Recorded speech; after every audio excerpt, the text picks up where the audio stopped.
नमस्कार विद्यार्थीनी बहनों, हिंदी विषय में पाठ 19 महाकवि कालिदास एनो आपणे लेखक परिचय पहला तो मेळवी लईए। नरपत बारभट हड़वेचा राजस्थानी संस्कृति के शोधकर्ता नरपत बारभट हड़वेचा ने MA BEd की उपाधि प्राप्त की है। जय नारायण विश्वविद्यालय जयपुर से जोधपुर से वे संलग्न है। उनकी विशेष रुचि काज लेखन में है। वे संस्कृति के प्रवाहों और प्रवाहों के में महावर्षों को नमन करते हुए आपने लिखा है, जिन्होंने देश सेवा की खातिर अपना घर परिवार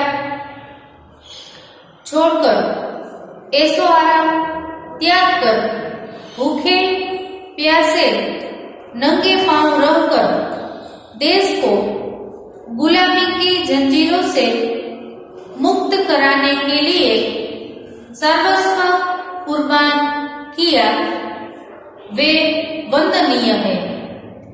महापुरुषों की जीवनियां आपकी प्रसिद्ध कृति है।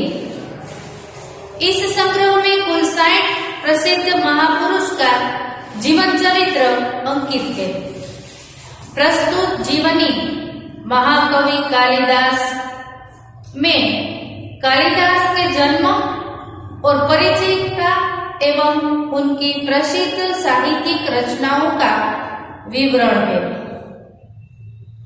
इस कृति से यह संदेश मिलता है कि किसी बच्चे को बुद्धू मूर्ख मानना नहीं चाहिए, क्योंकि वह मौका मिलते ही हीरे की तरह चमक सकता है।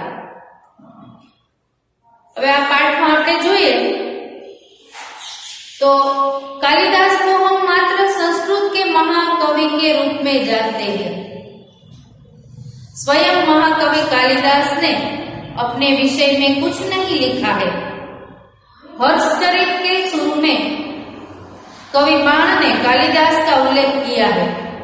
इससे पता चलता है कि कालिदास बाण से पहले हुए हैं। एक स्थान पर स्वयं कालिदास ने अपने अभिभावक के रूप में विक्रम का नाम उल्लेख किया है। वह कौन सा विक्रम है, इस बात का अभी पूरी तरह पता नहीं चल पाया है। फिर भी उन्हीं राजा विक्रमादित्य और राजा भोज का समकालीन मानकर कितनी ही कथाओं का नायक बनाया गया है। विभिन्न भाषाओं में पहेलियों और लोक कथाओं में उनकी विद्वता, कविता और चमत्कारिक प्रसंगों का वर्णन मिलता है। હવે અહીં એમનો જન્મ અને પરિચય આપણે સમજીએ। कुछ विद्वानों ने कालिदास का जन्म 365 ईस्वी सन तथा निधन 445 ईस्वी सन माना है। महाकवि कालिदास के जन्म स्थान के बारे में ठीक ठीक पता नहीं चलता। कुछ विद्वानों ने उनका जन्म स्थान उज्जैनी એટલે કે અત્યારનું જે ઉज्जैन છે माना है, जो सही लगता है, क्योंकि मेघदूत में स्वयं कवि ने उज्जैनी को विशेष दर्शनीय कहा है और लंबा रास्ता पड़ने पर भी उधर से जाने के लिए बादल से अनुरोध किया है। उज्जैनी में उन दोनों राजा विक्रमादित्य का राज्य था। वहां की प्रजा सब प्रकार से सुखी थी। साहित्य और कला की उन्नति चरम सीमा पर पहुंची थी। राजा विक्रमादित्य ने अपने नाम से ही विक्रम संवत चलाया था।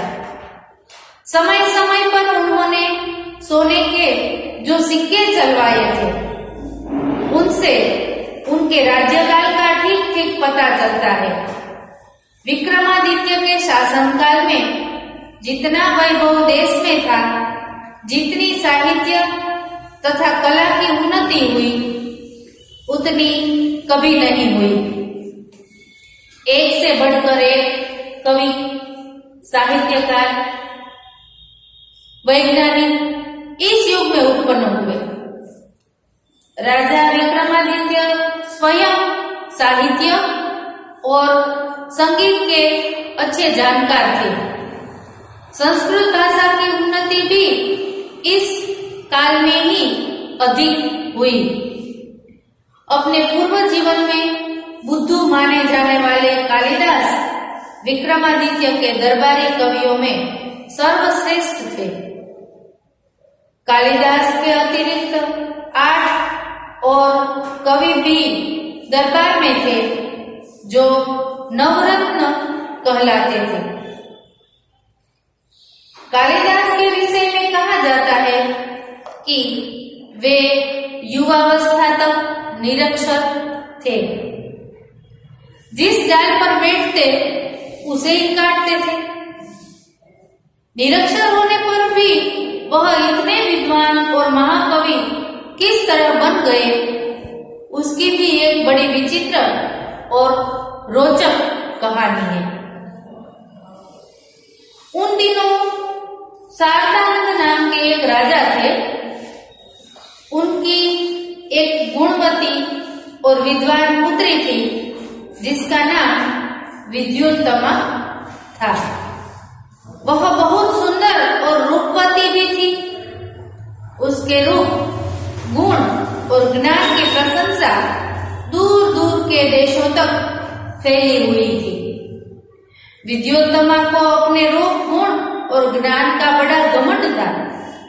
अपने विवाह के संबंध में उसने एक घोषणा कर रखी थी कि जो उसे शास्त्रार्थ में हरा देगा उसी के साथ वह अपना विवाह करेगी। उसकी इस घोषणा की जानकारी जैसे जैसे पास पड़ोस के देशों तक पहुंचती गई, वहां वहां के विद्वान तथा पंडित विद्योत्तमा से शास्त्रार्थ करने के लिए आने लगे। लेकिन विद्वान या पंडितों को बड़ी ग्लानि का अनुभव हो रहा था और वे इसका बदला लेने का उपाय सोचने लगे।